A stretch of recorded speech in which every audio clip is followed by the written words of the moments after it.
અણહિલ ભરવાડ, હાથમાં ડાંગ અને હૈયામાં હિંમત અને મિત્રતા કાજે રાજાની સામે પણ લડવા તૈયાર થનાર વીર ભરવાડ સપૂતની આજે વાત કરવી છે.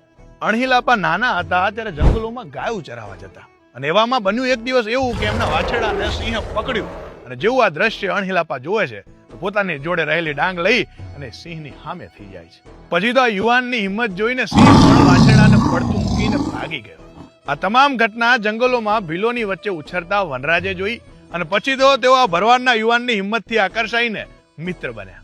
મામા સુરપાળે વીર વનરાજની સાથે સાથે આ ગોપબાળ અણહિલને પણ તમામ શસ્ત્ર વિદ્યા અને અશ્વ વિદ્યા શીખવાડી અને આજ અણહિલ ભરવાડ રાજા ભુવડ સામેના યુદ્ધમાં વીર વનરાજના ખભાથી ખભો મિલાવીને લડ્યો અને માટે જ યુદ્ધ વિજય બાદ રાજા વીર વનરાજે નવી રાજધાની સ્થાપી અને એનું નામ રાખ્યું પોતાના મિત્રના નામ પરથી, અણહિલવાડ પાટણ.